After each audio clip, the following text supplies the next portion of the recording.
Hello and welcome to the Medical Sales Podcast, and I am your host, Samuel. In this podcast, I interview top medical sales reps and leading medical sales executives across the entire country. And it doesn't matter what medical sales industry, from medical device to pharmaceutical to genetic testing to diagnostic lab, you name it. You will learn how to either break into the industry, be a top 5% performer within your role in sales, or climb the corporate ladder. Welcome to the Medical Sales Podcast.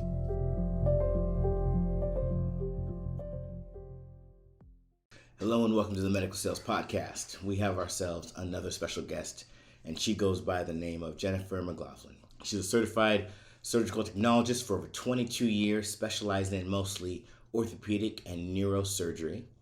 And she moved from the clinical side to the sales side of the operating room back in 2014 and joined a major device company. And her story is something that you absolutely want to listen to. So without further ado, I'm gonna let you listen to this interview. Whatever you're doing, remember, these episodes are not just for fun. These episodes are to educate you on opportunities that you can take action on. Action, action, action. As we go into the new year, let's let our theme be that of taking action. As always, we do our best to bring you guests that are doing things differently in the medical sales space, and I really do hope you enjoy this interview. Hey, Jen, how are we doing today? Good. How are you, Sam? I am fantastic. No complaints. Why don't you tell everybody who you are and what you do?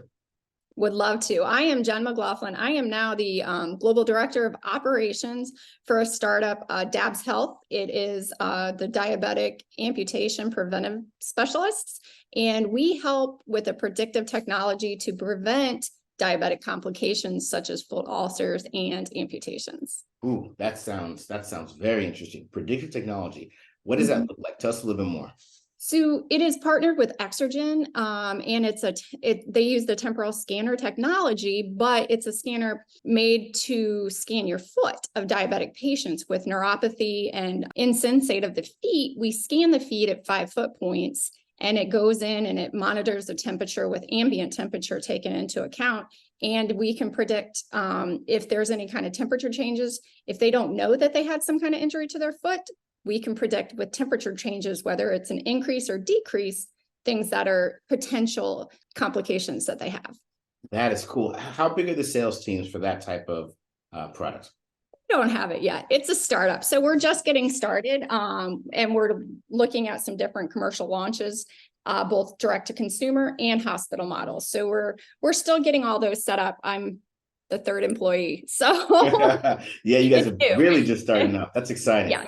But it's been around the technology and all the information is not new. It was before paper and pen type of thing. Mm-hmm. Now it's got a Bluetooth, so it has the actual technology software that goes with it. So instead of someone in the office writing things down, it's all in an app type base and send it to either a care manager or direct to the patient. So technology like that these days, that's the answer. So that's exciting to be on the forefront of.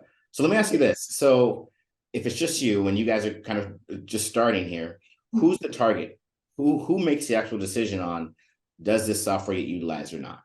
So with the hospital settings, it's usually depending on the hospital system or a college setting with podiatric medicine. It's kind of the administration along with a surgeon champion, just like med device. So all the things I did in my previous roles kind of rolls into this with having to have a surgeon champion or a physician champion to kind of help you get your foot in the door to give a presentation to explain the savings we can bring to a system. Got it. And I'm so glad you made that segue because you actually come from a space where some of the people that have already been on the show. Please share with us. So I started as just a surgical tech, then became certified. Then about 14 years into it, I went med device. So I started as a case specialist with Medtronic, and then went to a sales rep and then education where I met Shannon Mays in Florida when I ran a course down there when we were doing some Mazor pilot courses. Wow, it's such a small world. How we really are connected by what is it, 7 spaces or seven people away or something like that. Yep. And trust me, the people, even the different things with when I went to Bioventus from Medtronic, some of the surgeons were at different things. And I was like, I know you. And even going into the neuromodulation space with the education courses I ran, it's the same doctors in neuromodulation that were in the peripheral nerve space. So I got to see all the different surgeons and different people I had met along the way. That's wild. So let's go back to it, because your story is something that people need to hear. You know, you started as a scrub tech, and now you've stepped into your role as a global director. I mean, that's for a med tech company, that's a big deal. Let's start backwards though. Let's start from the most recent thing. Talk to us. What was your position before this role? So before I took this role, September 15th, just a few months, like not even 2 months ago, I was the national manager for a clinical field clinical team for a peripheral nerve stim router at Bioventus. Tell us a little bit more about that. We got people listening that are like, I have no idea what that is. What is all that? Yeah. So I managed, originally I had 6 people after the integration of we bought Bioness out, Bioventus did. So I had 6 or 7 people, and then we had a hiring craze, and I hired 8 more people, and I had a team of 11-ish after a couple of people left, moved to sales and things. So I managed the team across the country of field clinical managers. So my team attended cases for the implant. It was either percutaneous or open, met with patients, helped patients reprogramming with the doctors, different settings when they heal, also training doctors at different society meetings or regional training cadaver courses that we had. Also worked with staff, you know, on different things at the offices and everything. Okay, got it. A little of everything. Yeah, no, really, a little of everything. So, so what happened? Give us a series of events that you're in this role, you're loving this role, life's good. Yeah. And then, you know, life got interesting. Talk to us. It was on a flight. I was on a flight home from a case in Texas, and I had a flight, you know, connecting through Atlanta, got on the plane. First time I didn't get upgraded all year, and I've been on 70 flights almost. And sitting in the row, I had, she's a psychologist who works on getting executive leadership for companies such as Coca-Cola, IBM, et cetera, going to a board of directors meeting, along with the business Duke, a Duke business professor coming up to BC to give a talk. We're chatting. We started talking, just, you know, are you happy? What are you looking for? And she was like, do you mind switching seats? Because the guy was in the middle of us. So we switched seats. So for 2.5 hours, we had a conversation about what I wanted to do and my next steps and what I did. From that, welcome to my new role. It was a journey because there was no funding. They were waiting on the funding. And then I got the call, and whoa, no, you can't fast forward like that. Absolutely not. Let's go back to that plane. So let's go back to plane. No, I just got the job. Over that, everyone. Can you believe Jen right now? I cannot believe this. Okay, so let's go back to the plane. We're in the plane. I mean, first of all, you know, what prompted this conversation of what does Jen want out of life? She was just, we were talking about what we were doing, and I'm like, I'm exhausted. I just came from Houston, all my flights. She was like, well, I'm headed to a board of directors meeting. We're looking for leadership for this startup. Guy in the middle is like, I'm going up to give a talk for a business school, you know, that kind of thing. And then she's like, are you happy? I'm like, yeah, I'm happy, but I could do more. And then we started talking. After we switched seats, walked her through my history. She was super impressed with. Okay, stop there. I'm interrupting you. Stop there. It's okay. Go back. This is awesome. So go back. What? And I want you to give us the truth here. Yeah. What gave you the confidence to be vulnerable with her? I don't know. I, like my kids always tell me, I could talk to a wall and make a friend out of them. I enjoy talking to people, and we were just having a conversation, and she's a psychologist. Sure. The one, Dr. Bree Hayes, who I was talking to, and we were just, and I'm like, you know, I want to do more. And she's like, where do you see yourself? I'm like, senior leadership, executive leadership is where I want to go. Yeah. And my husband always jokes, he's like, what's the next step, Jen? CEO? I'm like, nah, I'm not ready for that, but next step. Yeah. And we just got to talking, and I told her my background, everything I've kind of done, what my current role entailed, you know, working all the different levels, helping with distribution issues, helping with tech support, customer service, patients, like every different level. I had a mini distribution center in my office downstairs because there were times we couldn't get product if there was, shipping delays, somebody was on vacation, that type of thing. So I always made last minute runs. The FedEx lady knew me by name because I went so often. So like I've done a lot of different things. So we were just talking about everything. She's like, you're perfect.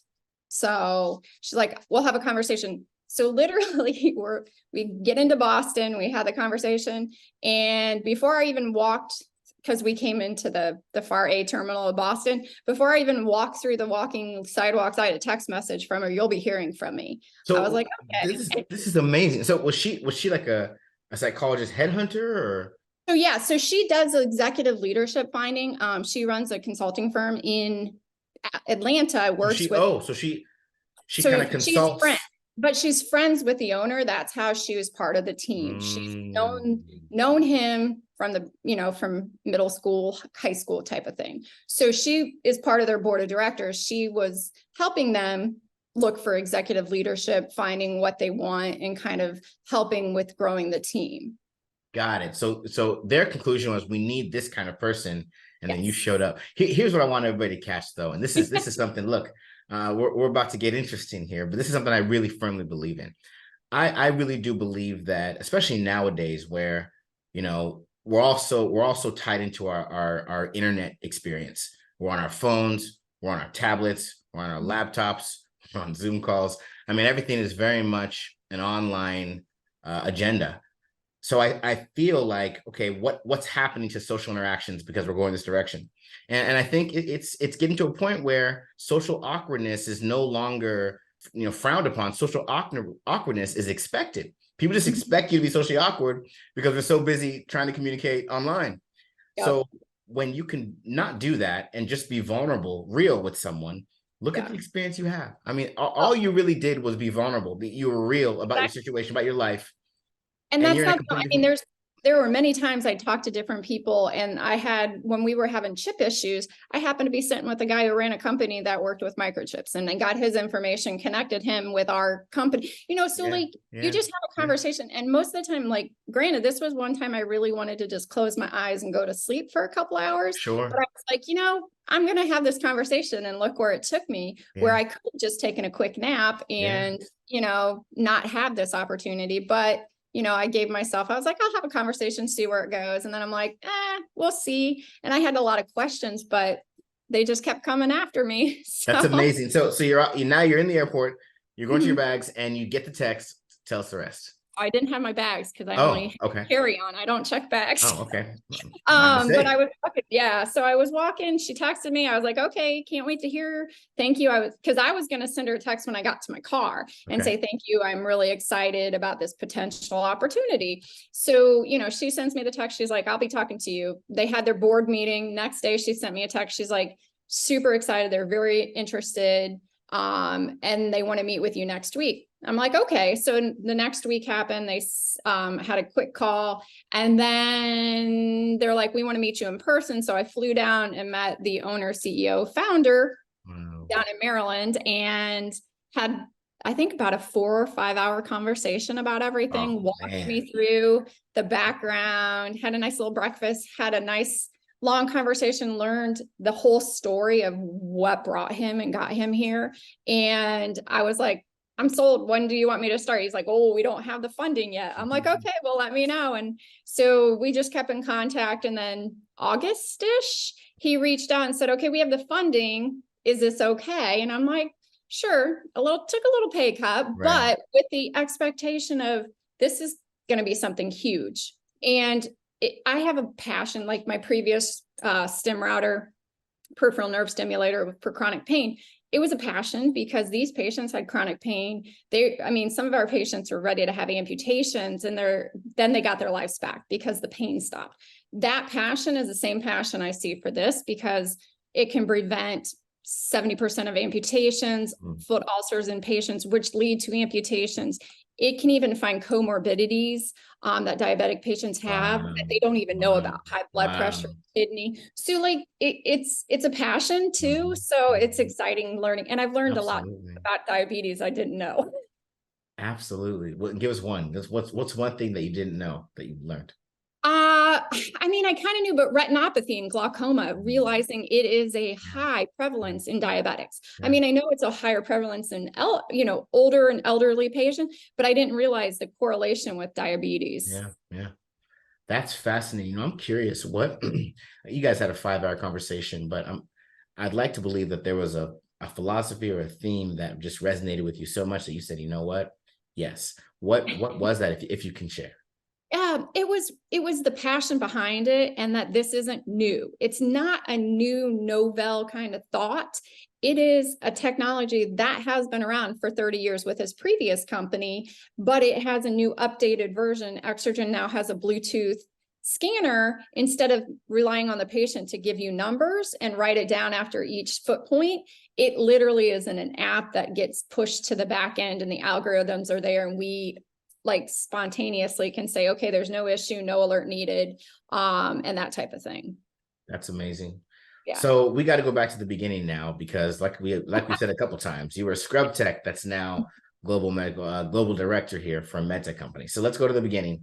Scrub tech. Were you a scrub tech in college, out of college? What was going on? It was a certificate program when I did it back in the early 2000s. I had taken some classes. I originally started nursing school, dropped out of that way back when things in life got in the way. And then I took, I was in Omaha, Nebraska, and did the surgical tech certificate program. I had a couple courses to take ahead of time, started the program. It was 3 semesters. So fall, spring, and a summer. I graduated in August of 2002, if that ages me a little bit, but and it was, we did the 1 semester of all classes learning different technology, medical technology, sterile technique, things like that. Then the next 2 semesters we did clinical rotations at the area hospitals, and I'd never stepped foot in an OR except to have a couple babies, so I'd never even thought about it.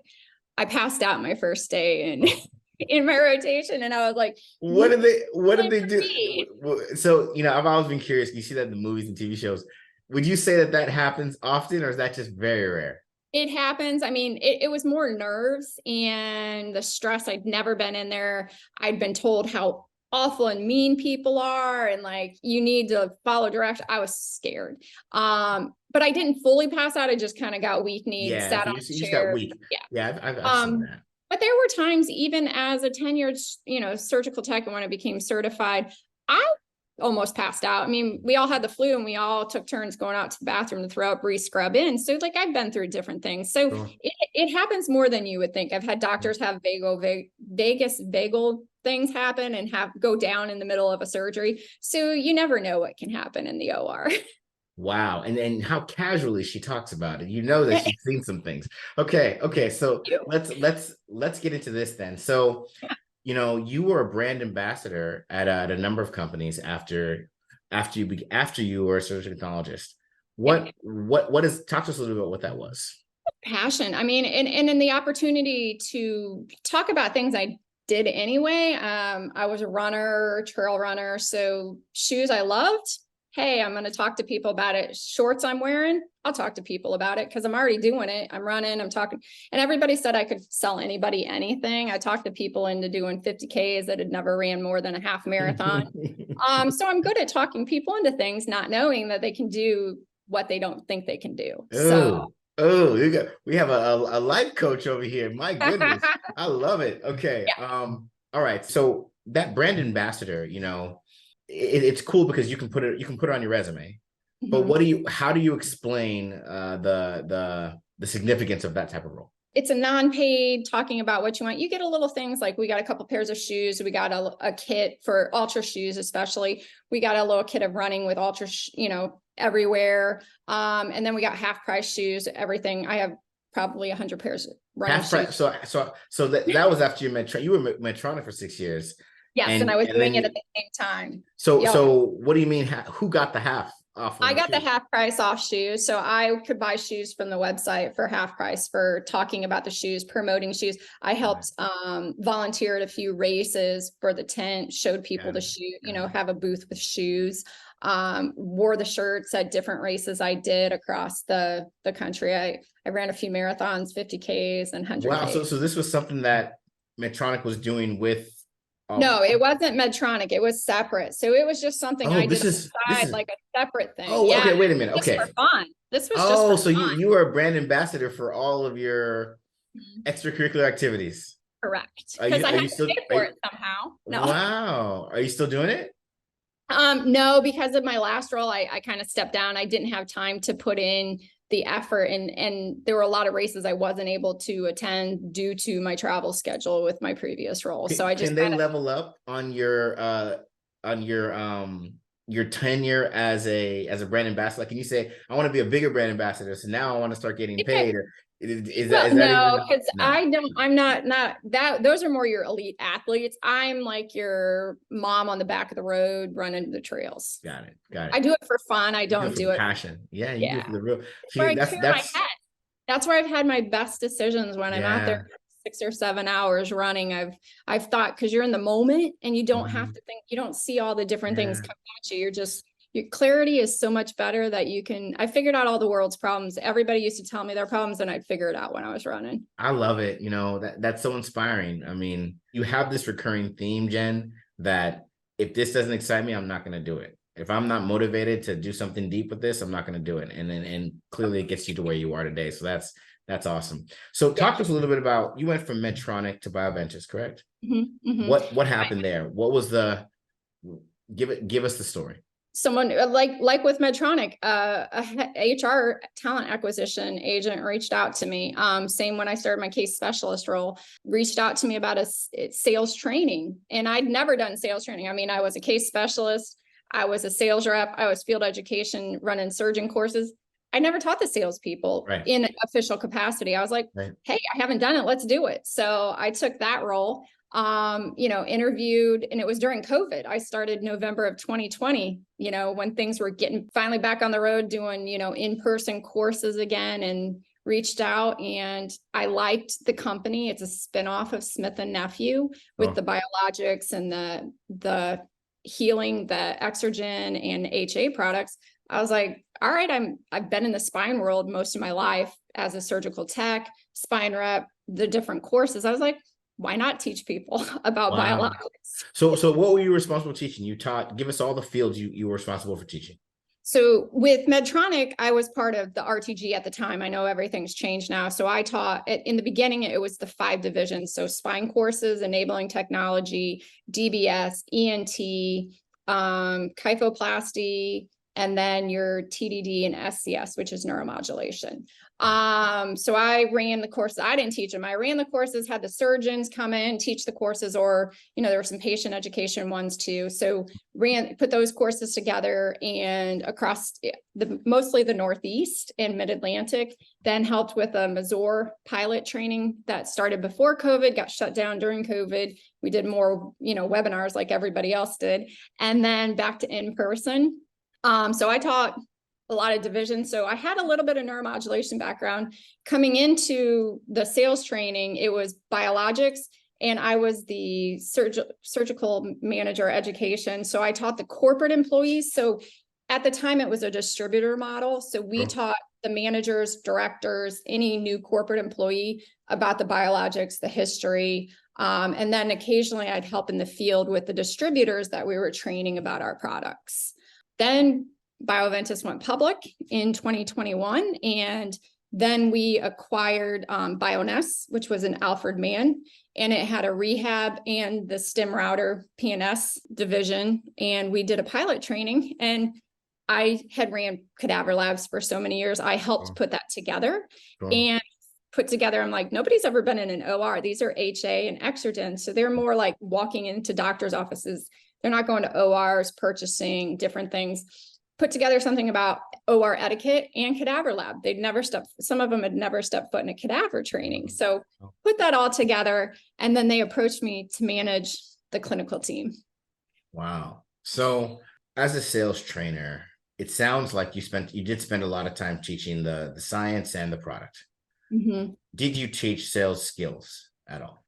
We did. Yeah. Not so much, because at the level that I was training, they were the managers, like the regional managers and That's area directors. So they had that knowledge, but kind of just some of them had never done spine or ankle and foot because that was mostly the biologics. So just talking and kind of talking them how to talk to a spine surgeon or how to talk to an orthopedic surgeon. So just understanding that talk track. I helped teach a lot of that, or just understanding the procedures and where we were applicable for different biologics. And I asked because I imagine you've probably seen the full gamut of best practices.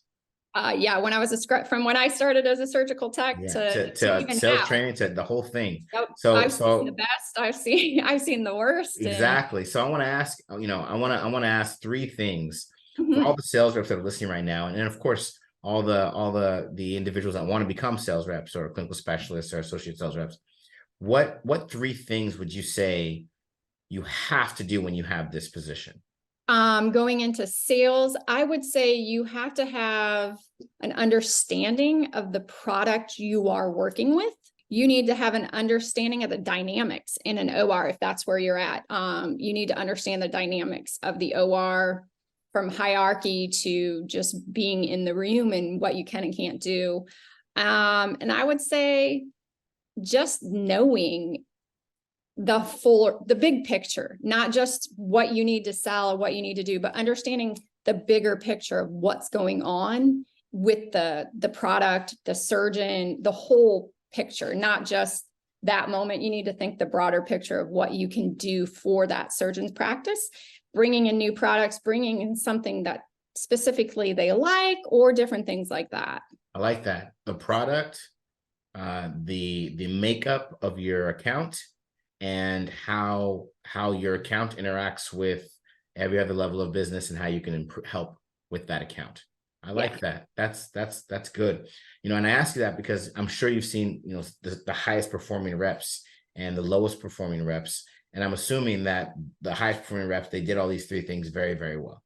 And I would say being authentic is huge too, because people can see through it. So you need to be, and that's the thing I've been talking about with my current boss, is being an authentic person, an authentic leader. Like, you can only fake it or model after other people for so long, and then you're not really doing yourself a service. You're doing a disservice to yourself because you're trying to be somebody else when you're not being yourself. Right. And it wears you out. So you have to mold a little bit, but you also have to stay true to yourself, or you'll never get anywhere.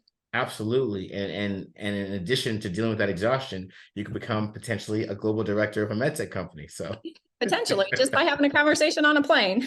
So, being authentic is the way to go. Okay. Now let's go to the other side of that. What are three things that you say I'm not even going to use poorest performing reps. So I'm going to use reps that just, they weren't up to par, maximizing it. They weren't optimized. Sure. Yes. What would you say you consistently saw? Three things, a consistent theme that they all share. They didn't listen. They didn't listen to what was actually being asked of them. They were so busy trying to answer before they actually listened to the entire thing. And that's something I was bad at, because in the beginning, I wasn't very good in the sales aspect. I always, as a surgical tech, you had to anticipate, not when you move to sales. It's more about letting it sink in, not being slow, but being thoughtful and listening to what is listening. Yep. Very huge. I would say those that don't have good time management, being on time is late in my book. All the years in the OR, my dad was prior military, all that kind of stuff. If you're on time, you're late. So time management is huge. The third thing is just trying to, and maybe because I'm female, it's more those chauvinistic kind of, it's a guy's world type of thing. Those were always the reps that they maybe did well, but in the ORs, they didn't do well sometimes, if that makes sense. That last one I didn't understand. Elaborate a little bit more on that one.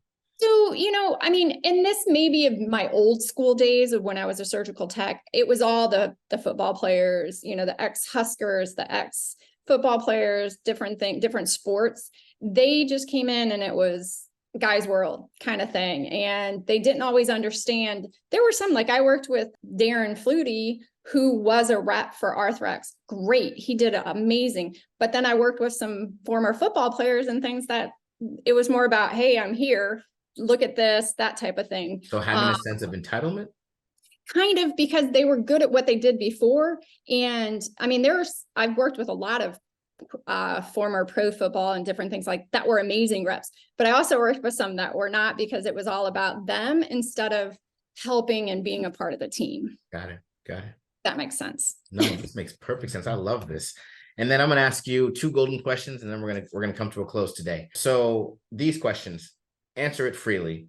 Mm-hmm. Number one thing someone wanted to get into the medical sales industry. And remember, when I say medical sales, I'm talking about everything healthcare related that you can sell. Mm-hmm. What's the number one thing you say they need to make sure they keep in mind if they really want to be in this space? What it actually involves. It's not just, hey, I'm going to make some money, I'm going to do this. It's what it involves. Like I've talked to you a little bit, the passion and understanding the product and what you can do for people's lives. It's not just making a quota, which helps, but it's about what you can do for people. When you put that into it, it makes it worthwhile. I love it. And then the number one thing that you would say, if you don't have this, you should probably look elsewhere. Or if you have, you can answer it both ways. If you have, you should look elsewhere. If you don't have, you should look elsewhere. But yeah. I would say you just have to have the ability to learn what you don't know and use what you do know, if that makes sense. Because there are things I've gotten into that I didn't know, but I took the time to research it. Like this new role, I didn't know much about diabetes and what it does for people. I've taken the time, I've researched, I've looked into things, I've read some different studies. So you have to take the time to learn what you don't know and leverage what you do know. I know about wounds, amputations, that type of thing. So I know what it does if you don't prevent things. So just having that understanding of what you know and what you don't know, and being willing to learn what you don't know. I love it. Okay. This was fantastic. Jen, are you ready for the lightning round? I told you I'm very prepared for this. All right, Jen. Well, let's get started. You have less than 10 seconds to answer 4 questions. The first one being, what is the best book you've read in the last 6 months? Burnout: The Secret to Unlocking the Stress Cycle. Ooh, that just sounds interesting. Who wrote that one? It is by Emily Nagoski. She's a PhD. So a friend of mine recommended it. She's a runner. She posted on her Instagram. I saw it and it spoke to me, so I bought it. Ooh, that will be in the show notes, people. I like that. Burnout, say it one more time. Burnout what?